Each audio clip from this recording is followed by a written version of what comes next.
चलो देखो एक्सरसाइज 6.4 सवाल नंबर दूसरा।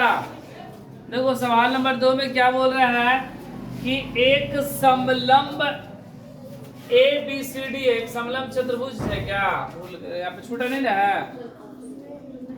एक समलंब ए बी सी डी जिसमें ए बी समानांतर D C. A B C D क्या एक समलंब चतुर्भुज है, ठीक है।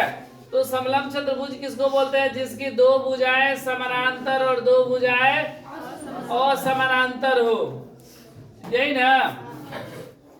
क्या नाम है? A B C D. ये समलंब चतुर्भुज हो गया और ये एक समानांतर है, ये इसके समानांतर है, ए बी समानांतर सी डी। बोला जिसमें ए बी समानांतर डी सी दिया गया ना, के विकर्ण परस्पर ओ पर प्रतिच्छेद करते हैं। ये इसके विकर्ण हो गया, ए को सी से मिला है और बी को डी से मिला है, तो इनके विकर्ण यहाँ पर ओ हो गया, ठीक है। यदि ए बी बराबर 2CD, ए बी किसके बराबर है? 2CD के बराबर है। ए बी 2CD, तो नाम थोड़ा सा गलती लग रहा है। A B C D. अब जो ए बी है, दो को सी डी लेंगे तो यह ए बी के बराबर होगा, हो गया ना? उसके हिसाब से जो ए बी का मान है 2CD के बराबर है, ठीक है। मतलब अगर सी डी का मान अगर 2 है तो इसका मान कितना आ जाएगा? 4, ठीक। उसका 2 गुना, अगर 3 है तो 3 गुना 6 अंक में, ठीक है।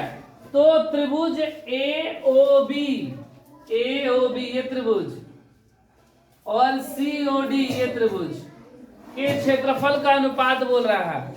तो क्षेत्रफल का अनुपात बोल रहा है तो सबसे पहले इन दोनों का, जहां भी क्षेत्रफल का बात हो गया तो हमको पता है कि दो समरूप त्रिभुज का क्षेत्रफल उनकी संगत भुजाओं के वर्गों के बराबर होता है। तो इसलिए हम क्या करेंगे कि इन दोनों त्रिभुज को पहले हम लोग समरूप करेंगे।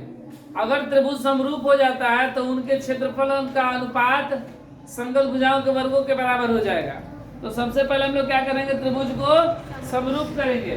और त्रिभुज को समरूप बहुत आसानी से कर सकते हैं, क्योंकि यहाँ पर ए बी समानांतर सी डी है और ये मान लो ए बी समानांतर सी डी दिया गया है, एक तिर्यक रेखा है। तो ये जो कोण है सी अंदर इतना, वह कोण हो जाएगा ए के बराबर एकांतर कोण से ना। उसी प्रकार ये जो है इसके बराबर हो जाएगा एकांतर कोण से। तो ए समरूपता से त्रिभुज समरूप, नहीं तो ये भी बराबर है शीर्षाभिमुख कोण से, ठीक है। तो दोनों त्रिभुज समरूप, जब समरूप हो जाएगा तो क्षेत्रफल का अनुपात हो जाएगा संगत भुजाओं के वर्गों के बराबर। तो सबसे पहले हमको क्या क्या दिया गया है? दिया गया है कि ए बी सी डी एक समलंब चतुर्भुज है, समलंब चतुर्भुज है, भुज है, जिसमें ए बी समानांतर डी सी, ये हमको दिया गया है। और क्या दिया गया है? तथा ए बी बराबर 2CD, ये ना दिया गया है। और बोला गया है कि इनके विकर्ण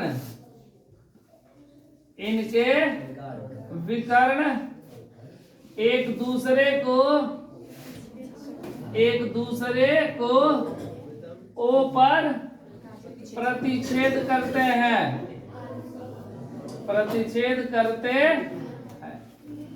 ठीक है। इसलिए प्रतिच्छेद करते ना। अब लिखेंगे त्रिभुज DOC,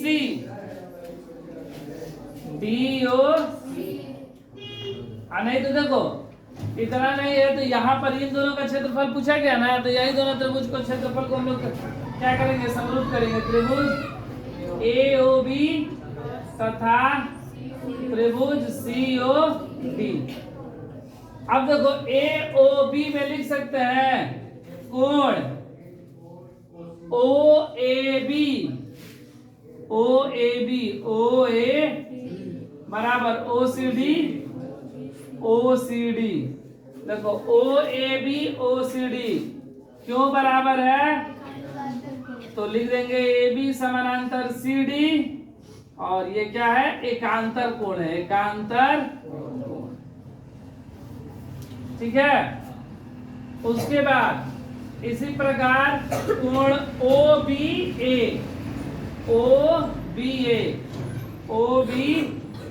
ए बराबर ओ डी सी। ये भी वही बात है, ए बी समानांतर सी डी, ये क्या है, एकांतर कोण है। तो ए समरूपता से ए समरूपता से त्रिभुज ए ओ बी समरूप त्रिभुज सी ओ डी। ये हो गया ना। अब हमसे सवाल में क्या बोला गया है, इनके क्षेत्रफल का अनुपात बोला गया है ना। और पता है कि अगर त्रिभुज समरूप है तो इनके क्षेत्रफल का अनुपात इनकी संगत भुजाओं के वर्गों के बराबर होता है।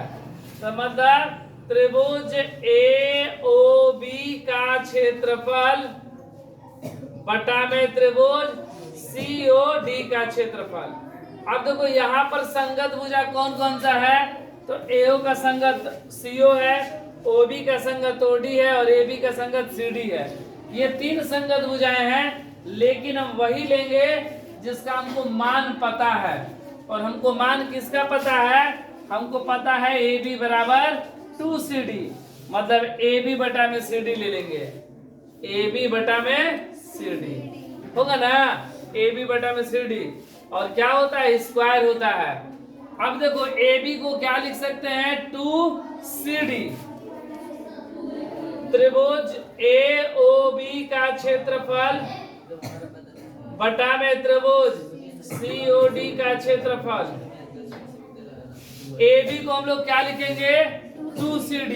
ए बी के पर क्या लिखते हैं, 2CD बटा में सी डी का स्क्वायर लिख देंगे, क्योंकि यहाँ पर लिख देंगे कि ए बी बराबर 2CD दिया है, ठीक है ना। सी डी से सी डी कैंसिल, तो क्या आया, त्रिभुज ए ओ बी का क्षेत्रफल बटा में त्रिभुज सी ओ डी का क्षेत्रफल, ठीक है। ये कितना हो गया, 2 का स्क्वायर ना, 2 बटा में 1 का स्क्वायर, 2 का स्क्वायर 4 बटा में 1 का स्क्वायर 1। अनुपात पूछा है तो क्या आ जाएगा, 4:1 आंसर।